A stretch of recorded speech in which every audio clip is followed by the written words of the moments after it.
සුබ දවසක් ඔයාලා හැම දෙනෙක්ටම ගොඩක් සාදරයෙන් පිළිගන්නවා Creative Art LK YouTube channel එකේ තවත් brand new episode එකකට. ඉතින් මේ වීඩියෝ එක බලන්න ආවේයි.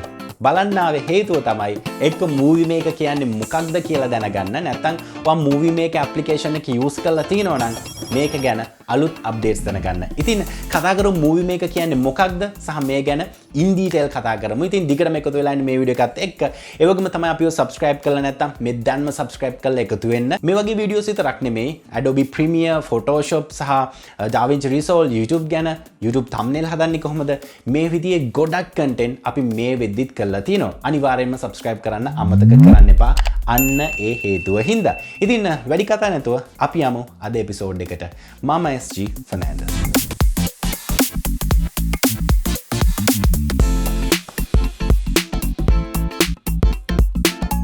ඉතින් ගොඩ දෙනෙක් දන්නේ නැතුව ඇති Windows Movie Maker කියන්නේ මොකක්ද කියලා. ඉතින් ඒක නිසා අපි මුලින්ම මේ පටලැවිල්ල ලියහගෙන ඉමු මොකක්ද මේ Movie Maker කියන්නේ? ඇයි මේක ගැන කතා කරන්න හේතුව කියලා. ඉතින් Windows Movie Maker කියන්නේ 2010 වර්ෂයේදී ඉතාමත් ජනප්‍රිය video editing application එකක්. නැත්නම් video editing tool එකක්. ඒකට හේතුව තමයි 2000 සහ ඊට කලින් වර්ෂවලදී video editing application සාමාන්‍ය මිනිස්සු අතර එච්චර ප්‍රසිද්ධ නැහැ. මේවා use කරේ සහ මේවා තිබුණේ video production කරන ආයතනවල, televisions ආයතනවල. ඉතින් එතකොට 2010 වර්ෂය සහ ඊට කලින් ඉතාමත් ජනප්‍රිය software එකක් වෙලා තිබ්බා Avid කියන software එක. Avid මොකක් වුණත් AVID කියන software එක. ඒ software එක professional software එකක් විදිහට ඒ කාලේ භාවිතා වුණා. ඉතින් මෙන්න මේ කාලෙදි තමයි Windows Movie Maker කියන application එක launch වෙන්නේ. ඉතින් අපිට Windows Movie Maker application එක වෙනම ගන්න, වෙනම install කරන්න අවශ්‍යතාවයක් තිබෙන්නේ නැහැ. මේක release වෙන්නේ Windows operating system එකත් එක්ක. හරියට අද MS Paint නැත්නම් Paint application එක අපේ Windows එකේ තියෙන්නේ. අන්න ඒ විදිහටම Windows Movie Maker application එකත් Windows වලදී තිබ්බා. ඉතින් මේක මුලින්ම රිලීස් වෙන්නේ 2010 වර්ෂයේදී Windows Me කියන operating system එකත් එක්ක. නැත්නම් Windows 2000 කියලාත් කියනවා, Windows Millennium කියලාත් කියනවා මේ OS එකට. කොහොම වුණත් මේ OS එක අසාර්ථක OS එකක් විදිහට තමයි ඉතිහාසගත වෙලා තියෙන්නේ Microsoft ආයතනය විසින් කරපු. ඉතින් මේක මේ OS එකත් එක්ක රිලීස් කරාට පස්සේ හැබැයි මම කම්පියුටර් එකක් use කරන්න පටන් ගත්තේ Windows 98 95 වලින් වගේ. හැබැයි මං 2000 use කරලා තියෙනවා. නමුත් මට 2000 වලදී Movie Maker application එක ලොකුවට ඇහැ ගැටලා සහ පාවිච්චි වෙලා සහ මම දැනගෙන හිටියෙත් නැහැ. කොහොම හරි Windows XP පාවිච්චි කරන්න ගත්තට පස්සේ තමයි මට මේ Movie Maker application එක හම්බ වෙන්නේ. ඇත්තටම Movie Maker කියන්නේ ගොඩක් හොඳ tool එකක් ඒ කාලේ. විශේෂයෙන්ම අපි ඒ දවස්වල photo slide show හදනවා. ඒ වගේම අපි ගොඩක් වෙලාවට අර වීඩියෝ එකක music එක අයින් කරලා අර dubbing වැඩ කරන්නේ, හඬ කවන්නේ comedy විදිහට. අන්න ඒ විදිහේ වැඩ කරලා තියෙනවා. ඉතින් මේකදී අපිට ප්‍රධාන වශයෙන්ම transitions, ඒ වගේම sound effects, timeline එකක්, program monitor එකක්, මේ හැම දෙයක්ම බලා ගන්න පුළුවන් වුණා අද කාලේ video editing softwares වල තියෙනවා වගේම. ඉතින් ඇත්තටම Windows XP වල මේක පාවිච්චි කරාට පස්සේ එතනින් පස්සේ මට OS එකකදී මේක හම්බ වෙන්නේ නැහැ. ඒකට හේතුව තමයි එතනින් එහා රිලීස් වුණු OS වලට මේක pre-install application එකක් විදියට ආවේ නැහැ. ඒ කියන්නේ අපිට Movie Maker ඕන නම් වෙනම download කරලා install කරගන්න ඕනේ. එතකොට තමයි අපිට Movie Maker use කරන්න පුළුවන්. හැබැයි Windows XP install කරද්දිම මේ application එක අපිට OS එක ඇතුළෙම බලා ගන්න පුළුවන් වුණා. ඉතින් ඇත්තටම XP වලින් පස්සේ මොකද මේ application එකට උනේ?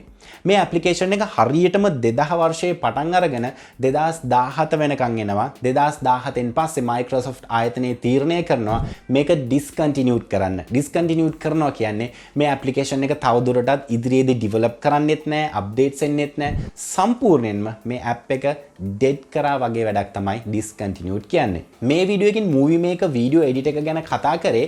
ඒක release වුණේ මොන අවුරුද්දේද සහ ඒක ආවේ මොන OS එකත් එක්කද මේ ගැන කතා කරන්නම විතරක් නෙමෙයි. මට ඕන වුණා මෙන්න මේ දේ කතා කරන්න. ඒ දේ තමයි සාමාන්‍ය Microsoft ආයතනය කියන්නේ මම දකින විදිහට 150ක් සාර්ථකයි 150ක් අසාර්ථක ආයතනයක්.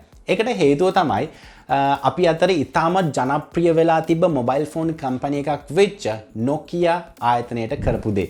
Nokia කම්පැනිය එයාලා අරගෙන එයාලගේ Microsoft Windows Mobile කියන OS එකත් එක්ක launch කරා. ඒක දැඩි අසාර්ථක වුණා.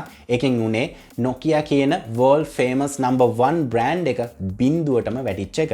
අද වෙද්දිත් Nokia තවමත් එයාලා හිටපු තැනට එන්න try කරනවා. නමුත් අද තියෙන තරඟකාරීත්වයත් එක්ක එයාලට මම හිතන්නේ එන්න පුළුවන් වෙයි කියලා. ඒ වගේම තමයි Microsoft ආයතනය වරින් වර ඉතාමත් අසාර්ථක OS රිලීස් කරනවා. උදාහරණයක් විදිහට Windows 2000, Windows Vista, Windows 8, 8.1 මේ විදිහට අසාර්ථක OS රිලීස් කරන්නත් එයාලා ඉතාමත් ජනප්‍රියයි. හැබැයි අපි දන්නේ නැහැ Windows 11 එකට මොනව වෙයිද කියලා. මම හිතනවා Windows 11 එක අසාර්ථක වෙන එකක් නෑ. කොහොම වුණත් Microsoft ආයතනයේ develop කරපු Movie Maker කියන video edit එක මම හිතන විදිහට එයාලට අද වෙද්දි develop කරන් එන්න තිබ්බා. ඒ develop කරගෙන එද්දි professional video editors වල තියෙන ගුණාංග මේකට දීලා, features මේකට දීලා, ඒ වගේම එයාලගේ operating system එක වන Windows operating system එකට මේක හොඳට optimize කරලා හොඳ තරංගකාරී video edit එකක් කරන්න තිබ්බා. මම දන්නේ ඇයි එහෙම නොකරේ කියලා. ඒකට හේතුව තමයි ඔයාලා දන්නවා Mac OS එක නැත්නම් Apple සමාගම එයාලගේ රිලීස් වෙන කම්පියුටර්ස් වලට එයාලම video edit එකක් නිර්මාණය කරනවා. ඒ තමයි Final Cut Pro. professionally වැඩ කරන්න ඕන නම් Final Cut use කරන්න පුළුවන්. ඒ වගේම ඊට අමතරව පුංචි වැඩ කරනවා නම් iMovie මම දන්න විදිහට හරි iMovie එක use කරන්නත් පුළුවන්. ඉතින් Apple සමාගම Mac වලට Final Cut Pro optimize කරලා හොඳට අද වෙද්දි professional මට්ටමේ software එකක් විදිහට තියන් ඉන්නවා වගේ මම කියන්නේ Microsoft එකටත් තිබ්බා Movie Maker කියන එක එයාලගේ OS එකට හොඳට optimize කරලා හොඳ තරංගකාරී video edit එකක් කරන්න. අතරම පුංචි දුකක් තියෙනවා. මොකද video editing නැත්තම් slide show එකක් හදන එක, video එකක් cut කරන එක, background audio එකක් replace කරන එක මේ හැම දෙයක්ම මමත් ඉගෙන ගත්තේ Windows Movie Maker කියන application එකෙන්. ඉතින් කොහොම වුණත් මෙන්න මේ දේවල් ටික තමයි කතා කරන්න ඕන උනේ. ඉතින් ඔයාලට Movie Maker application එක ගැන දැනගන්න ආසයි නම් Movie Maker කියන්නේ මොන වගේද සහ ඒක 2017 discontinued කරද්දී ඒක මොන වගේද තිබ්බේ මේ ගැන දැනගන්න ඕන නම් අනිවාර්යයෙන්ම comment කරන්න. Movie Maker application එක මම computer එකට install කරලා තියෙනවා. ඉතින් ඒක ගැන tutorial එකක් වුණත් කරන්න පුළුවන් ඔයාලගේ request එකක් තිබ්බොත්. ඉතින් ඔයාලා Movie Maker application එක use කරලා තියෙනවද? සහ ඔයාගේ experience එක කොහොමද මේ ගැන? මේ ගැනත් අනිවාර්යයෙන්ම comment section එකේ කතා කරමු. ඒ වගේම තමයි මම community post එකක් දාලා තිබ්බා. මේකේ comments ටික කියවුවාම ඇත්තටම ගොඩක් සතුටු හිතුණා සහ ගොඩක් හොඳ memory එකක් කියලා හිතුණා Windows Movie Maker කියන application එක. මොකද ගොඩක් දෙනෙක් use කරලා තියෙනවා සහ ගොඩක් දෙනෙක්ගේ මුල් video edit එක වෙලා තියෙන්නේ Windows Movie Maker. ඉතින් මේක අනිවාර්යයෙන්ම කමෙන්ට් කරන්න. ඉතින් ආයෙත් අලුත් ටියුටෝරියල් එකක් අරන් එනකන් මම sign out වෙනවා. මම ස්ටීෆන් ඇන්ඩර්ස්. ඔයාලා හැමදෙනෙක්ටම සුබම සුබ දවසක්.